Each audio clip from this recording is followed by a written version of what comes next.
Mesdames, Messieurs, bonsoir. Le développement de l'accès à l'électricité en milieu rural et périurbain constitue une de ses principales missions. Créée en 2003, l'Agence malienne pour le développement de l'énergie domestique et de l'électrification rurale AMADER ambitionne aujourd'hui de satisfaire les besoins de sa population cible en énergie électrique de qualité et à un coût abordable à l'horizon 2030. Il faut dire que les enjeux de l'électrification rurale sont nombreux. Plus de la moitié de la population malienne vit en milieu rural. Seulement environ 25% de cette population aujourd'hui a accès à l'électricité et pourtant, parmi les objectifs prioritaires de l'action gouvernementale figure en bonne place l'amélioration des conditions et de la qualité de vie des populations à travers le renforcement de l'accès aux services sociaux de base, parmi lesquels l'électricité. Amadou Sidibé, bonsoir. Bonsoir, M. Vous êtes Konaté. le président directeur général de l'AMADER. Bienvenue sur le plateau de l'invité de la semaine et merci d'avoir accepté notre invitation. Merci bien, M. Konaté. L'actualité de ces derniers jours, c'était bien évidemment du côté de Bougouni. On vous a vu avec le Haut Conseil des collectivités qui célèbre ses 21 ans. L'institution s'intéresse particulièrement ces derniers temps aux questions d'électrification rurale. Le Haut Conseil des collectivités, c'est désormais un allié pour vous dans votre combat? Le HCC est un partenaire stratégique pour l'AMADER, vu la conception même des projets d'électrification rurale. Le Haut Conseil des collectivités, à travers les collectivités, contribue beaucoup, pour ne pas dire constitue aujourd'hui l'épine dorsale du modèle d'électrification que nous comptons développer en milieu rural. Après 20 ans de mise en œuvre de projets, nous avons constaté que l'AMADER devait communiquer et l'AMADER devait, pour atteindre ses objectifs, créer cette synergie d'action entre tous les acteurs qui interviennent dans le cadre du développement en milieu rural. Donc c'est dans ce cadre que le Haut Conseil, comme je l'ai dit, et bien d'autres institutions de la République collaborent avec l'AMADER pour pouvoir développer l'électrification en milieu rural. Mais déjà avec le Haut Conseil, il y a eu des avancées, de grandes avancées en termes de partenariat. D'abord, la première activité qui a concerné l'atelier national en novembre 2022 a planté le décor avec des recommandations phares qui ont permis aujourd'hui à l'AMADER d'élaborer un plan d'action pour le suivi de ces recommandations. Et le Haut Conseil, de son côté, avec sa mission régalienne, a fait parvenir ces recommandations acquis des droits pour pouvoir nous appuyer dans le cadre de la mise en œuvre des plans de développement de l'électrification en milieu rural. Alors, avoir à ses côtés une institution comme le Haut Conseil des collectivités, ça change quoi fondamentalement pour vous? Ça change beaucoup de choses. Car si vous regardez le modèle d'électrification rurale au Mali, c'est basé sur le partenariat public-privé et en collaboration avec les collectivités territoriales. Donc au niveau de l'AMADER, l'épine dorsale, d'abord dans le cadre de la délivrance des permis, il faut préalablement un avis de la collectivité et cet avis est délivré par une commune. Donc vous comprendrez déjà que ça va être très important et ça va être un outil majeur pour l'AMADER de booster, d'atteindre la finalité recherchée de l'électrification en milieu rural qui aujourd'hui est endossé à un plan de développement de l'électrification en milieu rural à l'horizon 2030 où nous envisageons déjà d'électrifier 18 000 localités. Alors, on va en parler, et vous avez parlé à Bougouni d'électrification rurale des collectivités territoriales du Mali dans l'atteinte des objectifs de développement durable. Alors, ce thème, il voulait dire quoi? L'atteinte des objectifs de développement durable, c'est d'abord des documents qui ont été ratifiés par le gouvernement du Mali. Les ODD cadrent parfaitement avec le CRED 2019-2023. Donc ces thèmes étaient assez révélateurs pour nous, pour non seulement convaincre les participants à cet atelier, mais pour les dire également que notre objectif, l'objectif d'électrification rurale, s'intègre dans la grande dynamique amorcée par le gouvernement du Mali. Les ODD, on en est loin en la matière? Aujourd'hui, on a fait des pas, mais il reste encore beaucoup d'autres pas à faire pour atteindre les objectifs de développement durable au Mali. Alors, le taux d'accès à l'électricité en milieu rural avoisine donc les 25%, si j'ai bien compris. Le Haut Conseil des collectivités veut que vous le portiez à 70% à l'horizon 2030. Est-ce que c'est réaliste quand on sait que ce qu'on a réussi à faire, on l'a fait en une vingtaine d'années? C'est un défi et je crois que pour relever les défis, il faut se prémunir déjà de l'ensemble des outils et la collaboration avec le Haut Conseil des collectivités pourra nous permettre, et je dis bien pourra nous permettre d'atteindre cet objectif. En tout cas, on est engagé et aujourd'hui, nous avons les moyens d'atteindre ce taux de 70% à l'horizon 2030.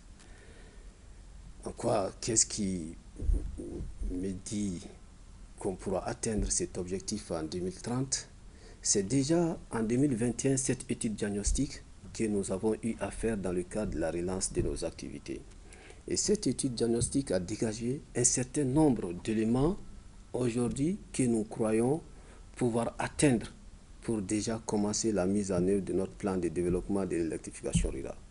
Il s'agit d'abord de la synergie entre les acteurs. Nous avons fait un grand pas dans le cadre de la mise en synergie des acteurs qui interviennent en milieu rural. Plusieurs services techniques ont été concernés. Il y a un cadre de concertation intersectorielle au niveau de la Madère qui a été redynamisé et nous avons également saisi plusieurs partenaires pour exposer notre modèle d'électrification rurale qui permet aujourd'hui de pérenniser cette activité en faisant un focus sur l'usage productif de l'électricité et en intégrant effectivement le concept JAR. Déjà au niveau de la Madère, il y a une cellule JAR qui a été créée et qui nous permet aujourd'hui, à travers déjà 2 unités pilotes, qui nous permet de faire des remontées d'informations et d'affiner nos outils de planification et de développement. Alors, et j'imagine que vous avez débattu de toutes ces questions lors de cet atelier que vous avez évoqué en novembre dernier avec le Haut Conseil des collectivités. Qu'est-ce que vous retenez particulièrement de cela qui vous aide à avancer? L'atelier a été très bénéfique pour la Madère. Je vais juste évoquer 2 points. D'abord, les collectivités, les élus communaux qui étaient sur place ont compris le modèle, l'approche que nous comptons mettre en œuvre. Et de l'autre sens, la Madère a reçu également des informations des terrains qui nous permettent aujourd'hui de reverser l'ensemble de ces informations dans le modèle que nous avons pour avoir un modèle assez parfait. Donc j'ai retenu particulièrement de cet atelier ces 2 éléments. D'abord l'information de la Madère envers les élus communaux et également la transmission des informations du terrain. C'était des informations réelles collectées sur le terrain et transmises par le biais d'une autorité. Parlons de vos ambitions qui sont contenues dans votre plan directeur de l'électrification rurale. Vous nous parlez tout à l'heure des nombres de localités à électrifier à tel horizon. Il dit quoi concrètement votre plan? Notre plan fait ressortir un certain nombre d'aspects pour ne pas être plombé en cours de route. Je disais qu'on avait eu le temps de voir réellement ce qui a été fait, ce qui a manqué aux activités de 2003 à 2021, c'est l'ensemble de ces éléments que nous avons simulés, nous avons fait une simulation et nous avons fait sortir une ligne de conduite. D'abord, nous nous sommes dit sur le plan technologique, qu'est-ce qu'on doit utiliser pour avoir des projets pérennes. Sur le plan de la technique, quelle doit être notre approche pour avoir des projets qui vont s'installer dans la durée et qui tiendront en compte l'effet dynamique de l'électricité. Nous nous sommes dit également, ceux qui doivent exploiter ces projets doivent être des professionnels. Nous nous sommes dit également qu'il faut assurer une relève. Donc, c'est pourquoi nous avons en fait créé cette synergie de la formation. Nous avons un partenariat avec un établissement aujourd'hui pour la formation. Les opérateurs d'électrification rurale, les renforcements continue, la formation continue puisque la technologie évolue. La réalisation des projets se fera dans un cadre de programmes prioritaires et il y a un grand plan de développement de l'électrification rurale qui englobera tout ceci. Bien sûr, on ne va pas le faire en dehors de la réglementation prévue dans le cadre de la mise en œuvre des projets. Nous avons un secteur régulé, nous avons des documents juridiques qui encadrent tout ceci et voilà ce que nous pensons aujourd'hui. Nous avons tous les éléments, nous cherchons les moyens de financement de ce plan de développement. Alors, l'ambition, c'est quoi concrètement de l'électricité dans chacun des villages du Mali aujourd'hui? L'ambition, c'est apporter la solution énergétique qui pourra satisfaire les besoins en énergie de chaque Malien, à partir déjà des sources renouvelables comme sources prioritaires, mais également à partir d'autres sources qui existent déjà dans ces localités que nous allons mettre en valeur, notamment les mini-microcentrales hydroélectriques, les zones où on a un potentiel en éolien. L'électrification sera basée sur ça. Les zones qui n'auront pas besoin de mini-réseaux, ça sera des kits décentralisés. Ce qu'on appelle communément les systèmes solaires décentralisés ou encore les solar home systems. Parce que notre modèle intègre effectivement le fait que nous avons un très grand pays. Nous avons un vaste pays et les ressources publiques sont minimes. Aujourd'hui, l'État a beaucoup de priorités. Nous nous sommes dit qu'à partir déjà du partenariat public-privé qui va nous faciliter la mobilisation des ressources, des financements des privés, nous nous sommes dit qu'il faut intégrer ce concept démographique et géographique du pays qui permettra aux Maliens, à un Malien lambda qui se trouve à 100, 200 km du réseau interconnecté, d'avoir des solutions énergétiques à partir du solaire pour satisfaire ses besoins, pour développer sa localité. Donc l'ambition, c'est bien l'ensemble des villages du Mali. C'est 18 000 localités pour le moment que nous avons répertoriées. Et la constitution de ces 18 000 localités, c'est des localités de plus de 2 000 habitants d'abord, et c'est des localités de 100 habitants jusqu'à 500 habitants qui seront électrifiées par des kits. Les localités de plus de 2 000 habitants seront électrifiées à partir de mini-réseaux, des mini-réseaux centre araignée. Il y a en fait plusieurs types de techniques que nous allons utiliser pour satisfaire. Mais l'objectif, je veux dire la finalité recherchée, c'est vraiment de mettre à la disposition de chaque Malien et pendant une période donnée, l'énergie pour satisfaire leurs besoins en électricité. Cela veut dire que cette électricité ne va pas venir uniquement pour qu'on consomme et qu'on paye en fin de mois la facture. Mais ça doit contribuer au développement à travers l'usage productif. Alors nous allons essayer d'entrer un peu en profondeur dans tout ça. Si on essaie de faire un bilan de vos 20 ans de parcours, vous avez parlé d'évaluer ce qui a été fait, ce qui a manqué. Mais en matière d'électrification rurale, ces localités couvertes, quel impact sur la vie des populations aujourd'hui?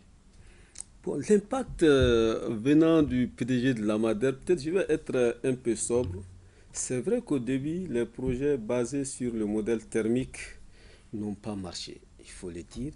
Mais aujourd'hui, avec l'hybridation de nos centrales, notamment le projet Cher qui vient de terminer, l'étude d'impact a réellement prouvé que les populations aujourd'hui ont une certaine satisfaction.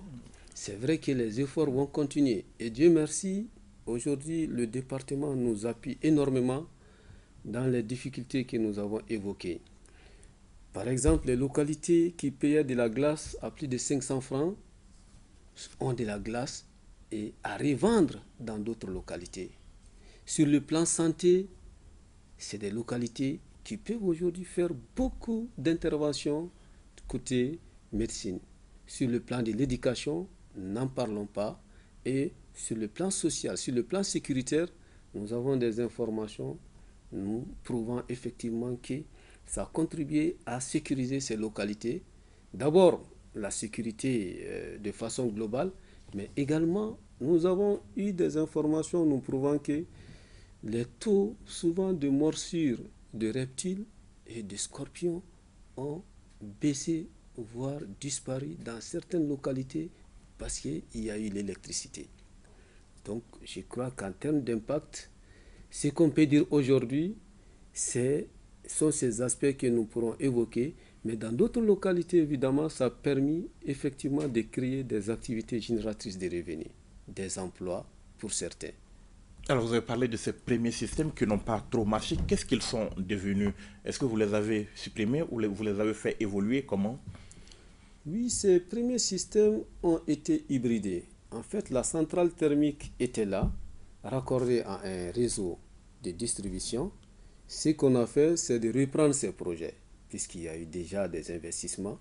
C'est ajouter à ces centrales thermiques qui existaient des centrales solaires avec des systèmes de stockage. Parce que le problème, c'était le système thermique, d'accord. Voilà, c'était le système thermique. Et aujourd'hui, Dieu merci, ça a permis vraiment d'amener la durée du service dans ces localités. Souvent de 6 à 10 heures, on se retrouve à 18 heures, voire 24 heures dans certaines localités où les opérateurs ont été formés à la gestion de l'exploitation. Ils ont compris, certains sont allés au-delà de 18 heures.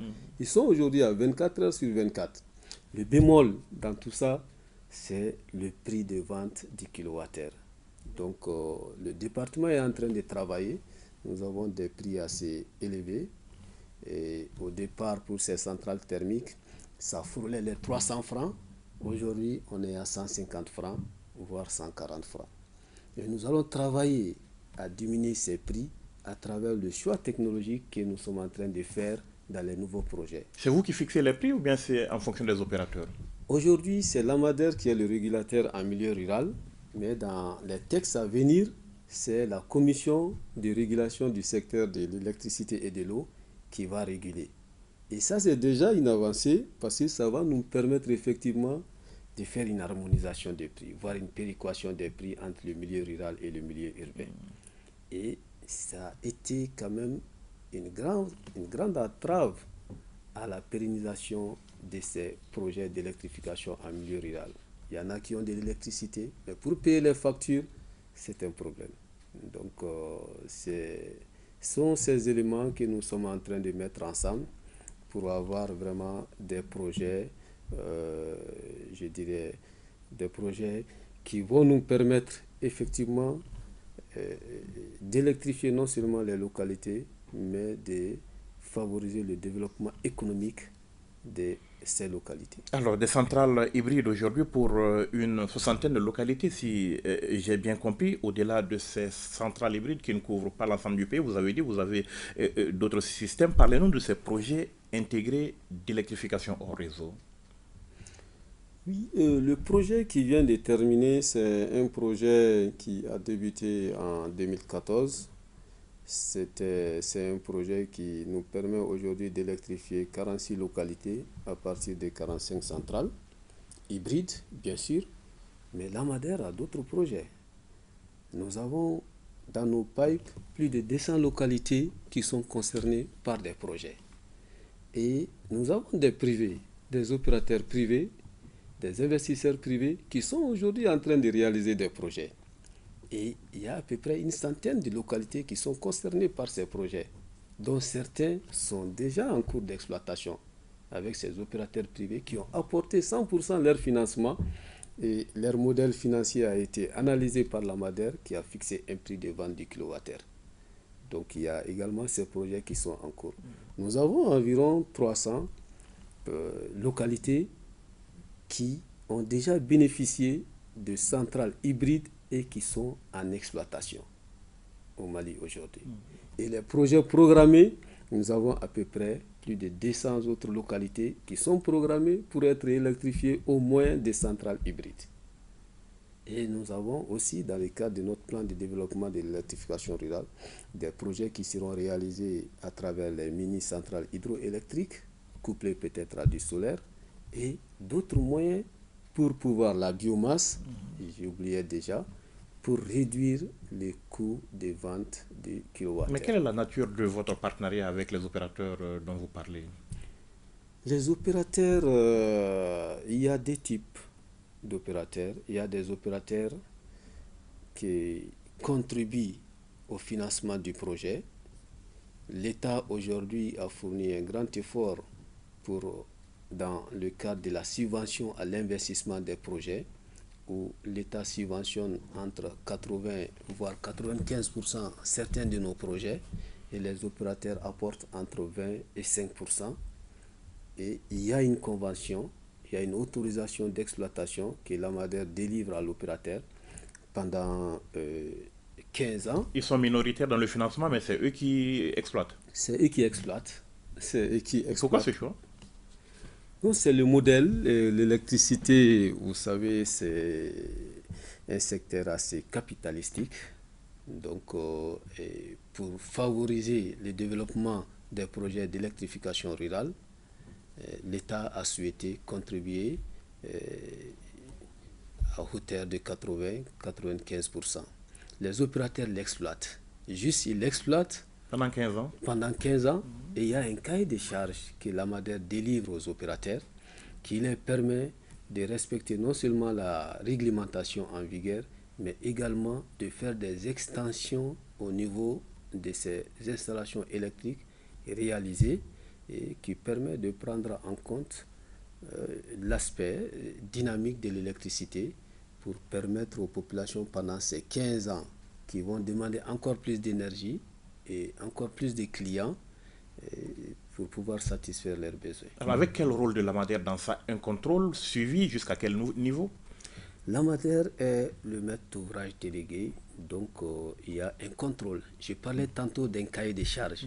Donc dans les cahiers des charges, il y a les responsabilités, il y a toutes les responsabilités, les critères que nous suivons annuellement avec les opérateurs qui produisent chaque mois, chaque trimestre des rapports et les transmettent à l'AMADER. Passons donc à ces questions de financement. On sait qu'avec le Haut Conseil des collectivités, vous avez réfléchi aussi à des modes de financement durable. Comment est-ce que ça se fait aujourd'hui? Qu'est-ce que vous avez envie de revoir à ce niveau?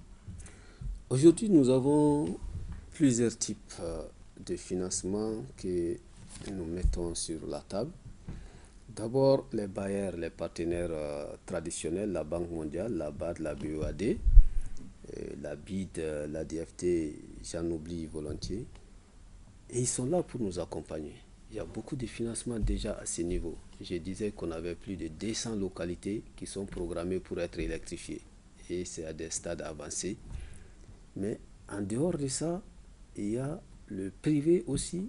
Il y a à peu près 5 privés, 5 investisseurs qui sont en train d'apporter leur propre financement pour l'électrification des localités. Et nous avons plus de 1300 aujourd'hui localités qui sont dans le cadre d'un financement purement privé. C'est un modèle qui vous va aujourd'hui? C'est un modèle qui nous va parce que c'est un modèle qui va nous permettre d'apporter de l'électricité au niveau de ces populations. Encore une fois, parallèlement, il va falloir résoudre l'équation des tarifs. C'est un modèle qui est expérimenté un peu partout dans le monde. L'électricité n'étant pas un produit marchand, il revient maintenant au département en charge de l'électricité de trouver les moyens nécessaires pour que cette électricité ne puisse pas être un fardeau pour les populations. Avec des financements 100% privés par endroit? Est-ce que c'est faisable? Est-ce qu'on peut dire à un privé, vendez à tel prix? Non. On ne peut pas. Il amène son modèle financier que nous analysons. Et il y a un prix qui est sorti. Je disais tantôt qu'on est en train de travailler sur la tarification. Et il y a une étude tarifaire qui est en train d'être actualisée. Ça permet déjà à l'AMADER de présenter différents scénarios aux plus hautes autorités pour dire voici ce que nous voulons pour que les projets d'électrification en milieu rural puissent être alignés au même prix que le milieu urbain. Le privé, il apporte sa solution. Ça fait des merveilles au niveau du monde rural. Aujourd'hui, ceux qui bénéficient, les localités qui bénéficient de ces financements, des projets réalisés sur la base de ces financements, ces localités ne se plaignent pas. Le prix, c'est autour de 250 francs. Mais ça évolue. Ça évolue et ils consomment l'électricité, ils parviennent à payer. C'est vrai que ces privés ont eu d'autres imaginations en intégrant dans leur modèle l'usage productif de l'électricité et voir toute la chaîne pour pouvoir mieux encadrer. C'est-à-dire qu'ils ont misé sur le pouvoir d'achat de la population.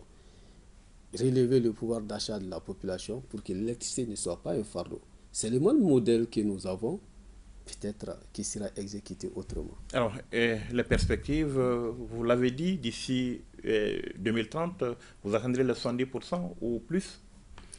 Les perspectives, aujourd'hui, nous avons espoir que d'ici 2030, nous allons atteindre les 70%, voire plus. 70%, c'est un palier qu'on s'est fixé en toute objectivité, mais nous pensons que si nous parvenons à mettre en synergie l'ensemble des acteurs qui interviennent en milieu rural, je vais parler de l'éducation, la santé, les collectivités, je crois que nous pourrons dépasser ces niveaux.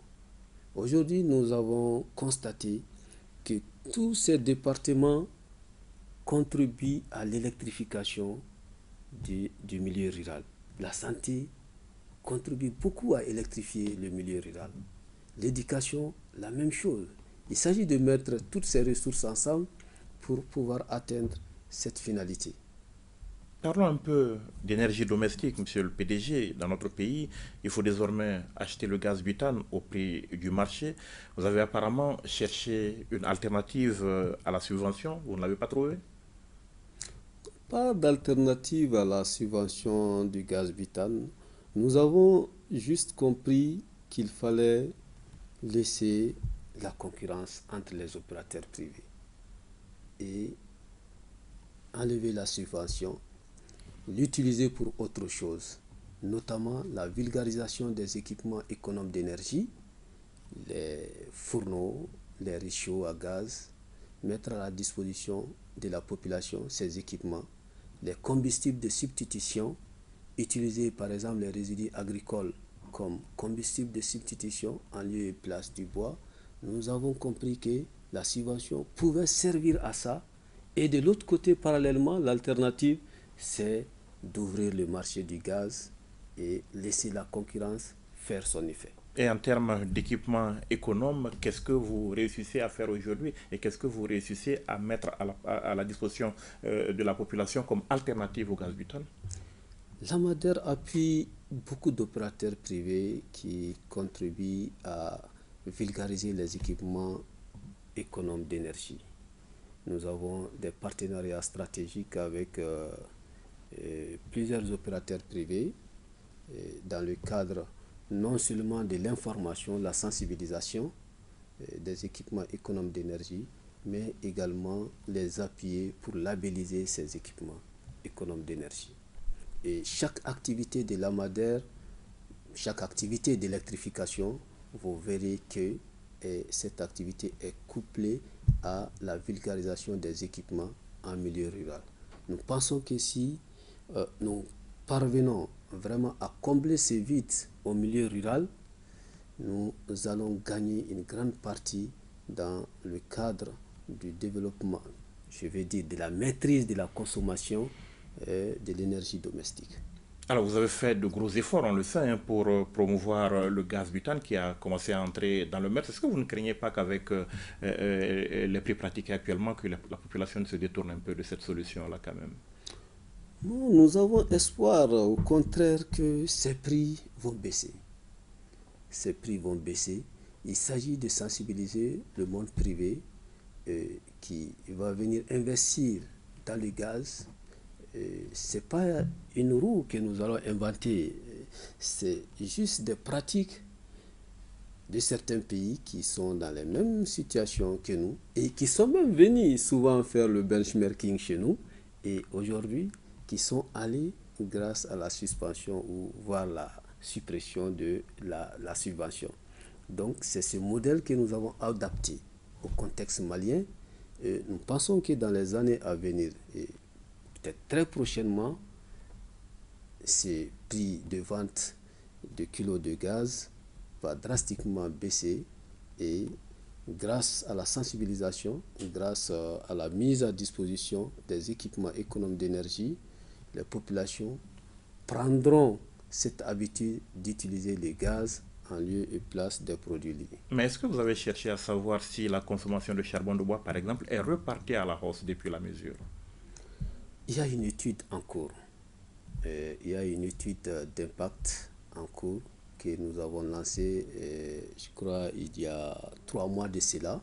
Le consultant a été recruté et nous pensons que le retour de cette étude nous permettra de comprendre réellement l'utilisation du charbon de bois et l'utilisation, la vulgarisation des équipements économes d'énergie et quelles sont les tendances aujourd'hui pour pouvoir nous situer par rapport à cette nouvelle décision, à cette nouvelle stratégie que nous sommes en train de prendre. Alors, est-ce que vous estimez que là aussi, en matière d'énergie domestique aussi, les perspectives, elles sont bonnes?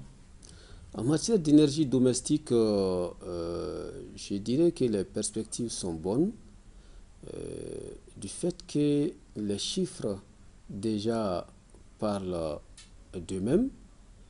C'est vrai que l'énergie domestique, côté gaz, on est resté plombé pendant un certain temps, mais depuis 2018, nous voyons que ça augmente. Maintenant, de l'autre côté, l'utilisation du charbon de bois, aujourd'hui, pour avoir du charbon aux alentours de Bamako, c'est très compliqué.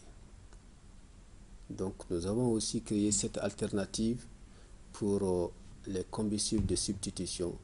Nous avons à peu près 3 opérateurs qui font des briquettes combustibles et qui utilisent, qui sont aujourd'hui à un certain niveau d'utilisation de l'éthanol comme moyen de cuisson propre et qui permet effectivement, quand vous partez dans la région de Ségou, vous allez trouver effectivement que ces équipements économes d'énergie contribuent beaucoup à la cuisson propre de nos ménages en milieu rural et même souvent dans la ville de Ségou. Il y a peut-être du chemin à faire en matière de vulgarisation. Il y a beaucoup de chemin à faire, surtout concernant l'énergie domestique. Je crois que c'est surtout la communication il va falloir accentuer la communication. Il va falloir également sensibiliser les populations rurales pour l'utilisation du gaz butane. Nous vous remercions, Monsieur le PDG, d'avoir répondu à nos questions. Merci bien, M. Konaté. Merci beaucoup. Merci, mesdames, messieurs, de nous avoir suivis. Rendez-vous la semaine prochaine pour un autre numéro de l'invité. Bonne suite de programme sur l'ORTM.